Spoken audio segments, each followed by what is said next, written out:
Hi guys, and welcome to another fishing video. Tonight, same lake, same spot, same peg if you like, and same. I've got the lake to myself. This evening we are method feeder fishing. It's a really muggy day, 100% cloud cover. Lake's looking a little murky, but there's plenty of fish showing as normal, so we should easily get a couple of fish to the bank.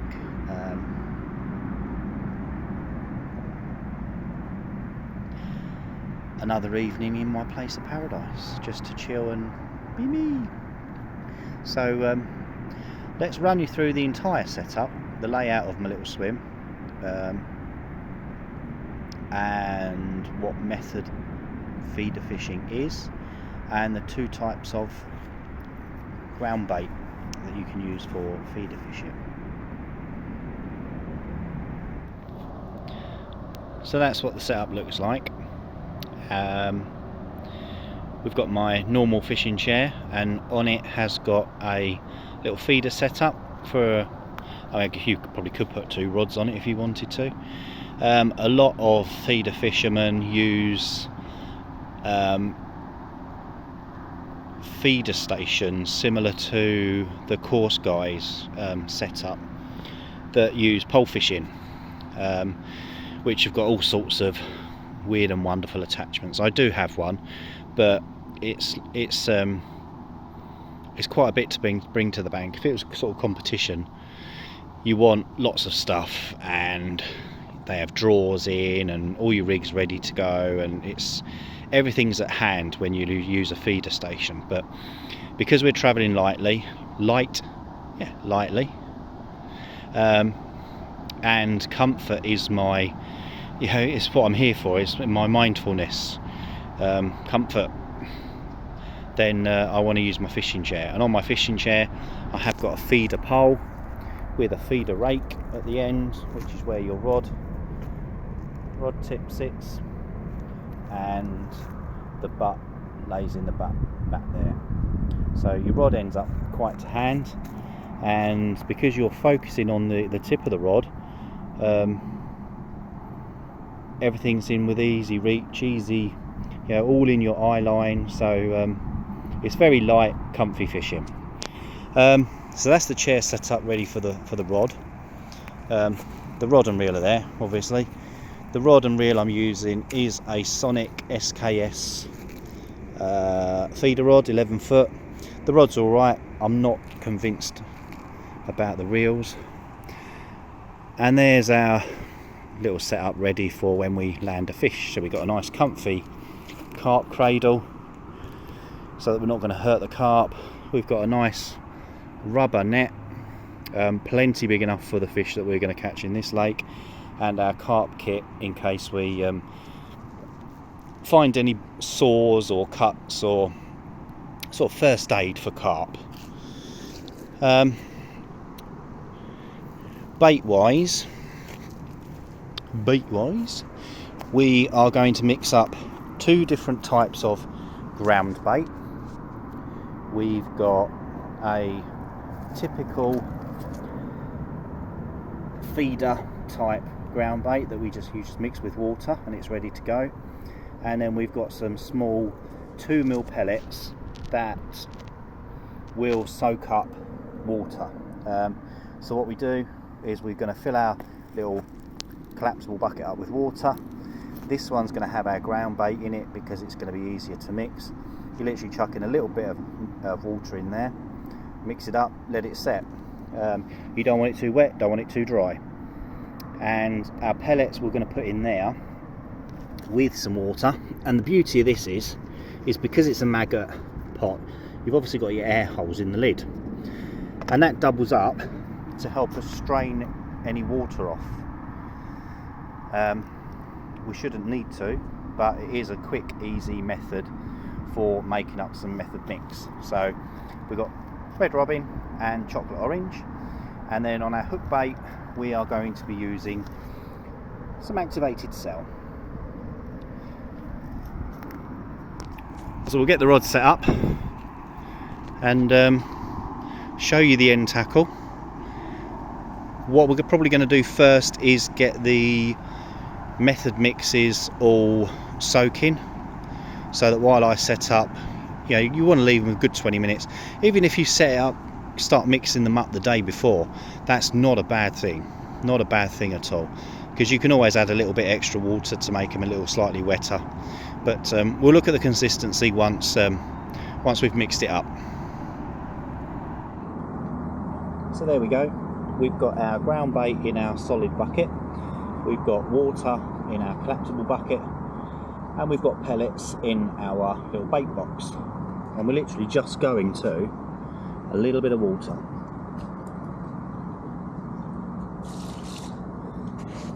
Mix it in and let them soak. Now we'll talk about, once they've dried out, we'll look at consistency, because that actually might end up a little bit too wet. But just put the lid on, and we're just going to leave it for 20 minutes or so. Same with this one.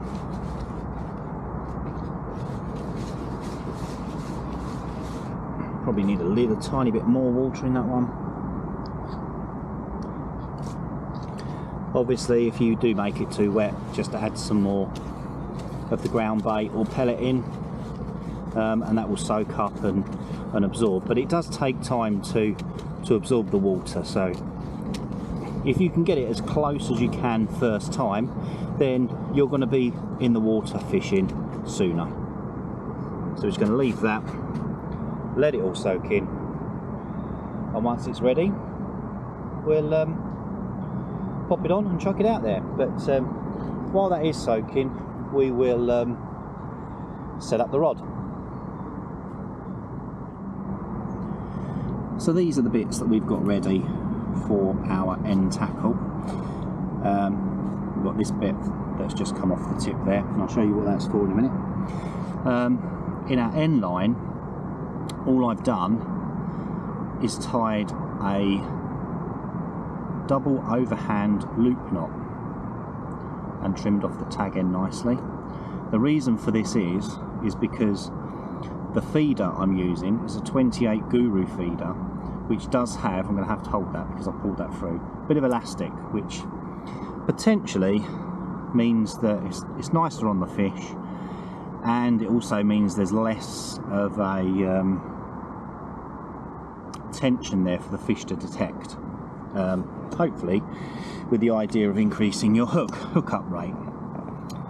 So we've got this little cap that goes over the top to secure it all nicely and keep it all tidy.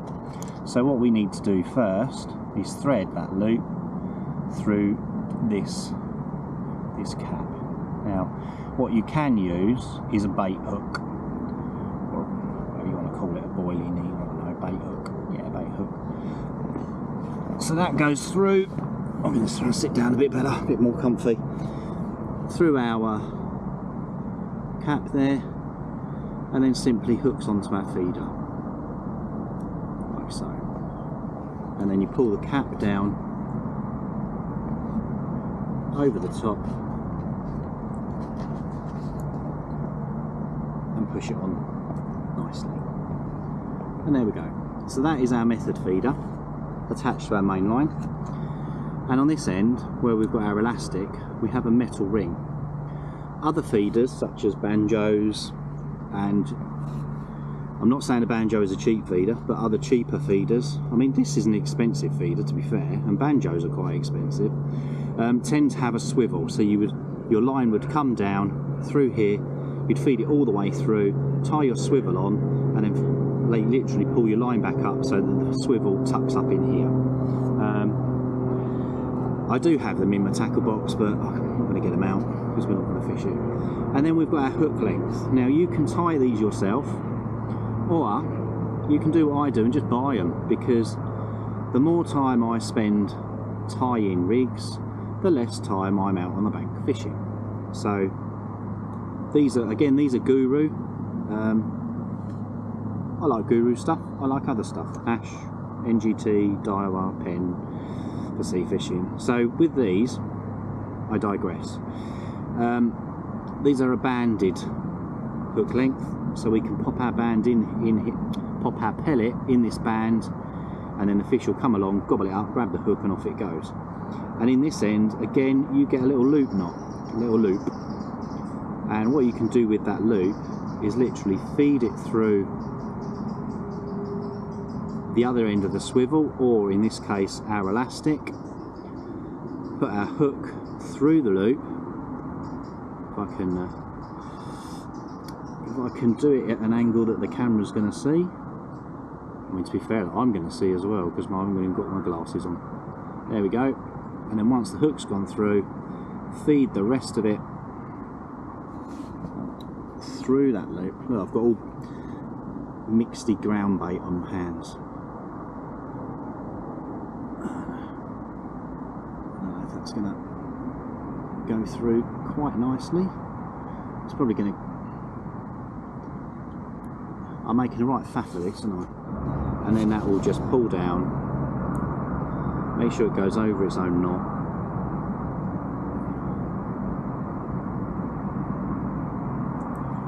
Ow. Oh, bloody hell, that's sharp. And then that way, we put our feeder mix on here, and when we put our pellet as our hook bait on here, feed it into there, squidge it into the top, and it makes a really nice package for casting. And then it will land on the water. The ground bait will sort of disperse and drop down in a nice little pile with our hook bait neatly presented on the top, and the fish is going to come along, go gobble gobble gobble gobble gobble gobble, hook, oh no, I'm cool, and we land it because we're that good. So we've got our pellet tool there. We might as well put our pellet in now. So we're going to take our, I think it's a 6mm, no, it's an 8mm cell, and we quite literally put our band over our pellet, over our band tool, open it out, feed the pellet in, drop it out, and there we go. So hook bait's ready. We just need to make sure that knot, that line's over the knot, which I'll do off camera because I'm just going to be here forever otherwise, doing it cat-handed for the camera. We'll check on our method feeder in a minute. Both bits, the soaked pellets and the soaked ground bait, and whichever one's the readiest is we'll use. So I guess we cut to that. Right, so I've checked our both our method mixes, and the pellet one is probably the one that is the most ready. I thought the pellet one was actually going to be too wet, but it turns out the ground bait one is a little too dry.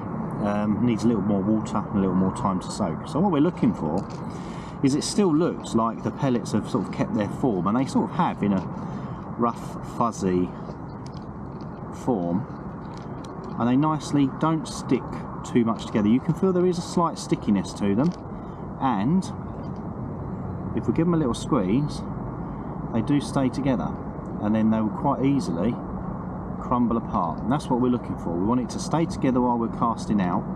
Now we fish in here, the carp come in very, very close. I've actually already prepared my swim in terms of, I've thrown some 6mm red robin feed pellets in, and there are fish milling about right behind me, about 3 foot behind me now already. So we're not exactly going to be casting. It's just got to stay on there long enough that it can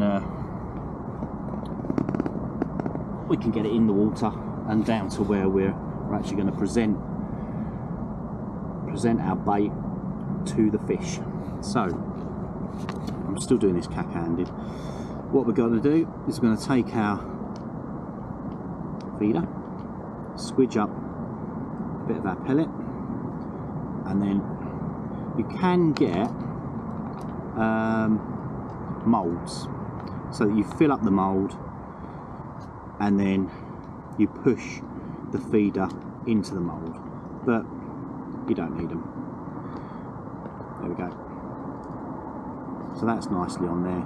And then we're just going to push our pellet very carefully into the centre. It doesn't really matter too much if the pellet does come out. The fish are going to find it. And there we go. That's going to stay on there quite nicely. And the hook straight away is going to be available for the fish.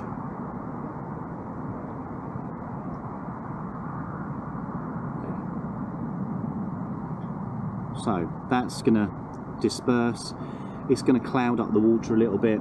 It's going to put some scent in the water, and it itself is going to attract the fish over. So you could argue that really I'm putting chocolate orange with a cell pellet, which tend to be a bit pineapple-y, coconut pineapple-y, I think. And I've fed in some red robin, which are all three totally different scents, but trust me, they're going to work. On some lakes they may not, but certainly on this lake it will. So let's get it out. So I'm just going to throw, yeah, there's still carp milling about right in front of me. Just going to throw a few more pellets in.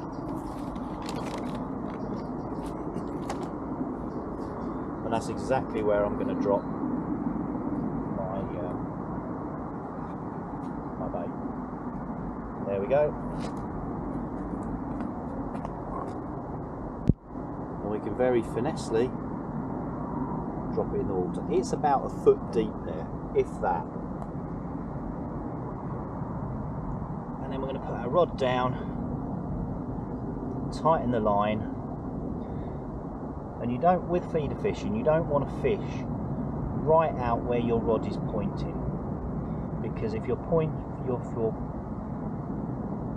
fishing out where you're pointing, when you put line tension in the line, you won't put a bend in the rod, and there's a fish right on the bait already. That's going to take off any second.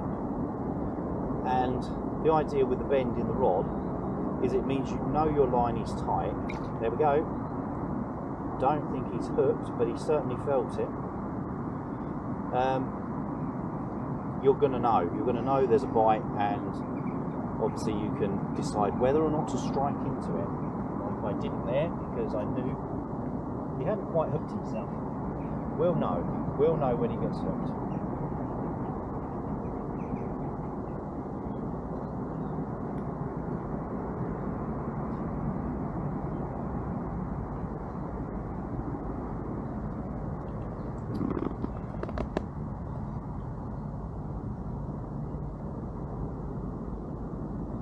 Now the only problem with ground bait is what you can see there are very, very tiny little bite indications, and that is probably some roach,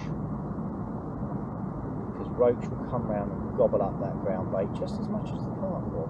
There is a carp still there, and he's sort of nudging the line with his back, so he's underneath, but give it a little while and he will find our hook bait.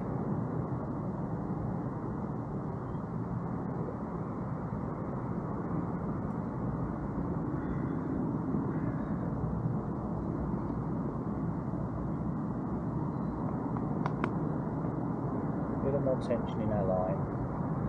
There we go, that's better.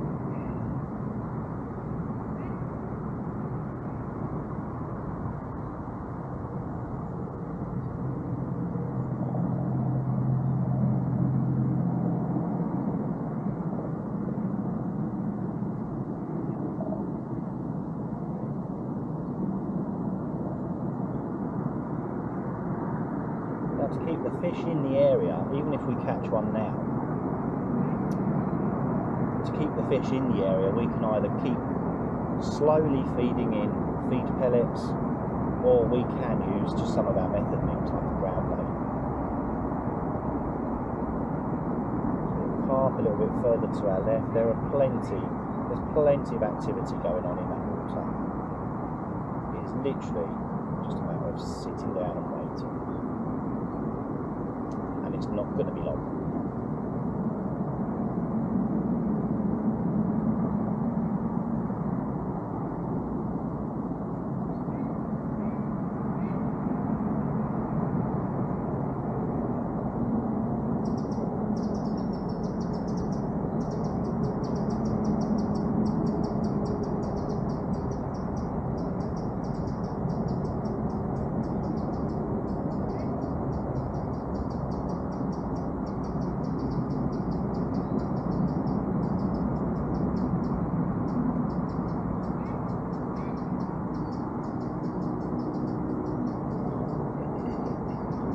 problem with that is as well is because some of the roach are going to be gobbling up some of that ground bait, there is a chance that a roach will foul hook itself or even lip hook itself, because they do try and fit things in their mouths that they physically can't. So it is quite possible that we will get a roach.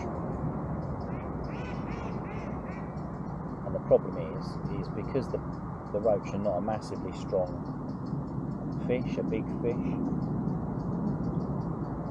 the bite indication is going to be not quite as positive. You know, if a carp picks it up, it's going to try and swim off and basically pull my rod off my rest. Whereas a roach won't. It will stay hooked and it will just occasionally give the odd bite indication. I mean, it could even be that there is a roach on there now.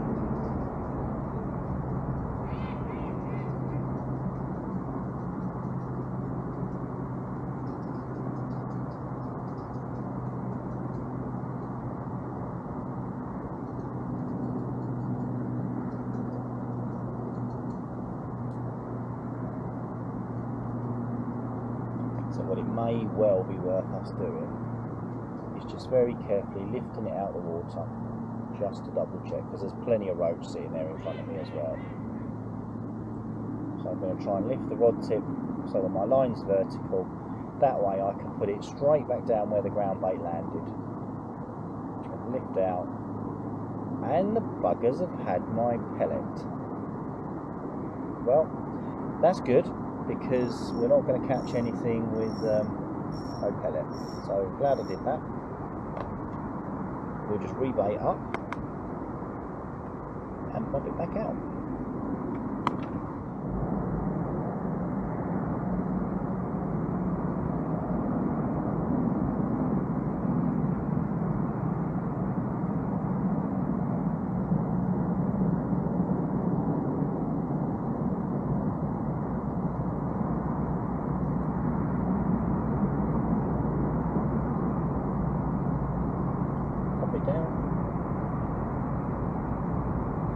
And that is a positive bite, and that is a roach, I think.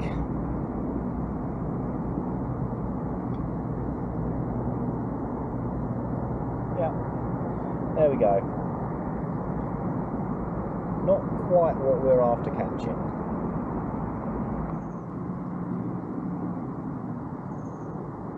Okay, my pellet just fell off. Never mind.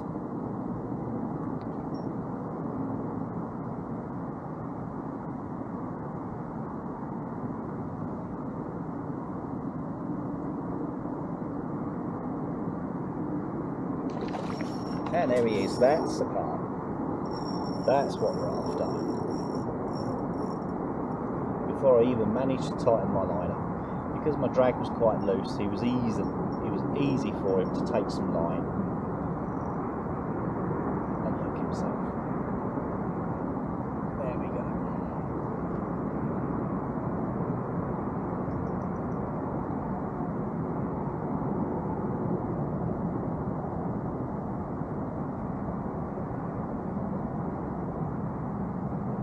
We're not going to bully him in, we're not going to whack our drag right up and just reel it in. We're going to let the rod do the work.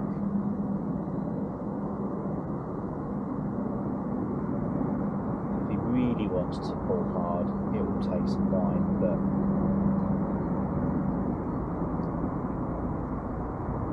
just keep it all nice and tight, keep a nice bend in the rod, let the rod take the strain.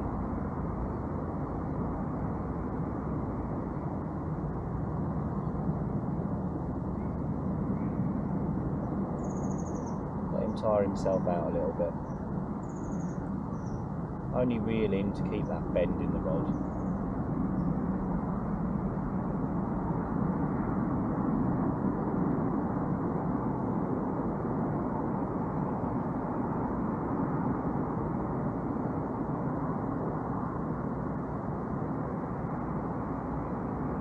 He's nearly ready.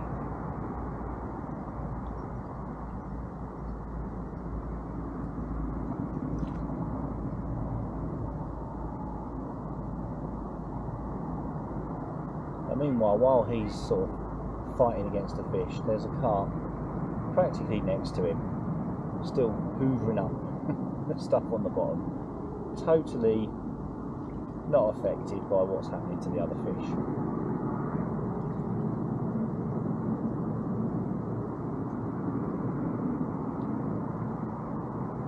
Right, he's trying to make a run for the tree, but we're not going to let him do that. He's not giving up too easily. The good thing about the fish in here, although they're not big,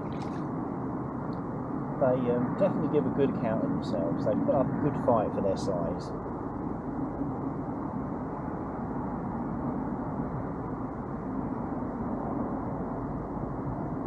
See, he's still not ready.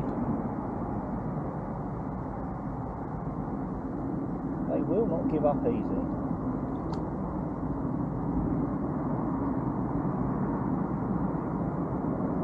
There, he's virtually there.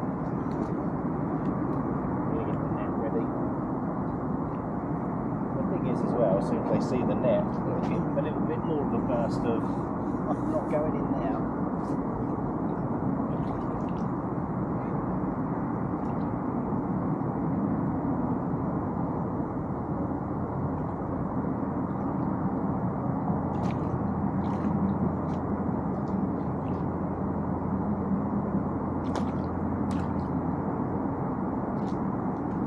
I think I'll sit down again.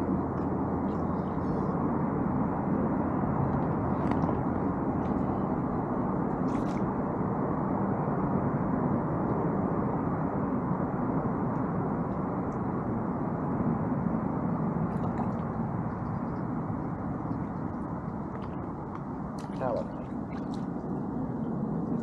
Don't knack yourself out too much.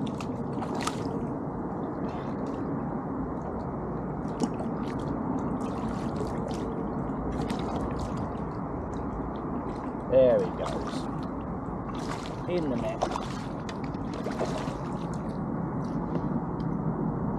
He's quite a little lump actually. Right, let's get him unhooked in the on the unhooking mat, the little cradle.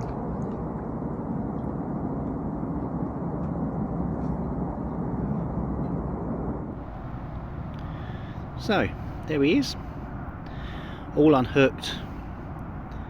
Very, very good condition fish. That's one of the thing. Another thing about the fish in this lake is they're in such good condition. It's lovely to see a proper fish-shaped fish. Not these great big hoofing monsters with big fat bellies that have just been fed and fed and fed and fed. So yeah, let's get him released.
Let's show him the net.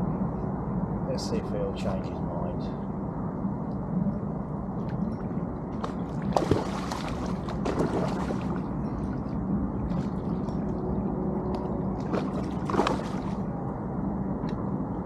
In he goes.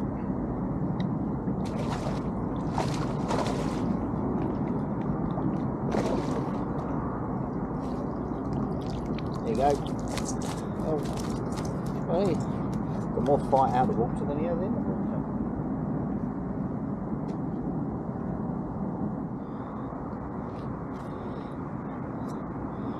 There we go. Another one. Let's get him back.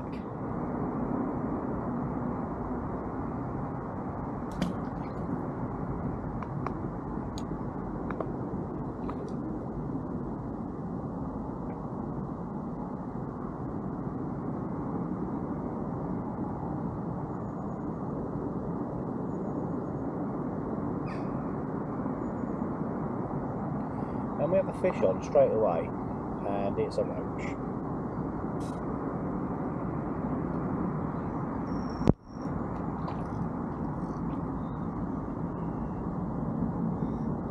Oh, really?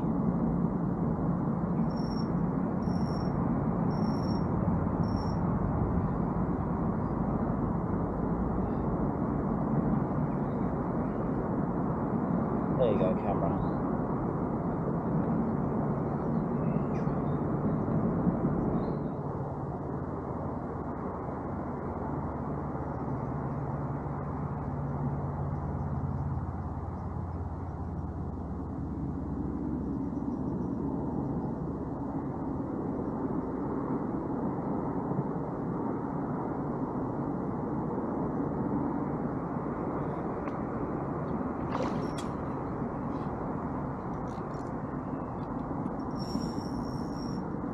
I was going to say, there's plenty of carp in the area, and how they're not finding my bait, I don't know, but I was going to do a bait check, but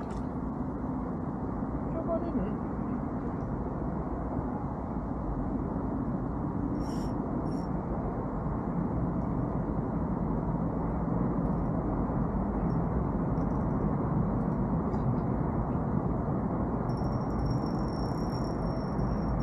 Putting up a nice fight.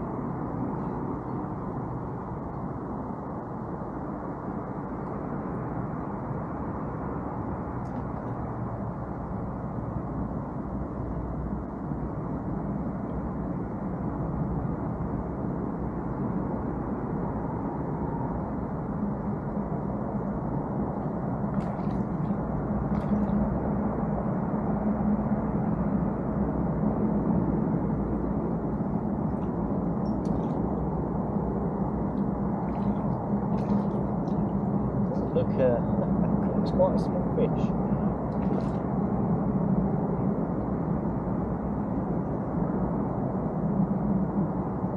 Are you ready? Are you ready, kids? Are you ready, carp? I think you might be. There he is.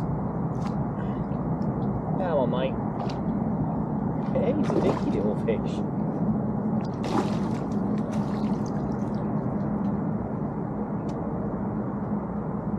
Look at that, for an absolute beauty. Absolutely stunning. Perfectly formed, absolutely gorgeous.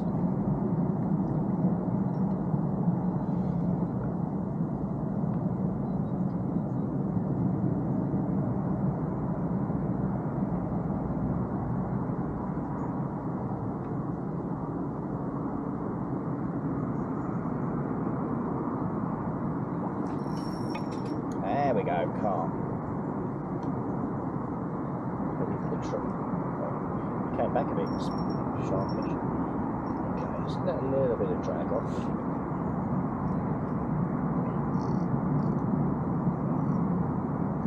It's not bullying too much.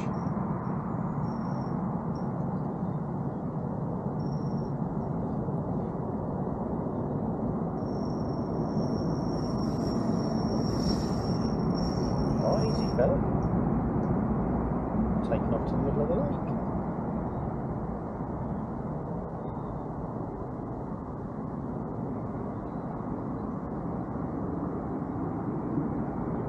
Now I know there is a snag out to the right of me, and there's obviously roots to the tree on the left, so we want to avoid letting him go too far towards the tree and avoid letting him go too far to the right.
On that elastic.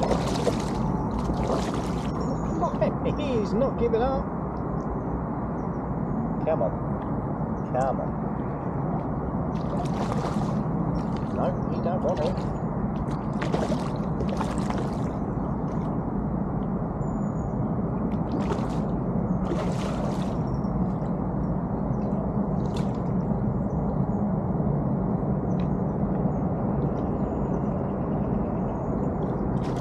Idiot. You know it's for the best.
Well, with that last one, it's getting pretty dark to actually see to unhook it. I struggled a little bit there. So I think we're going to have to call that a night.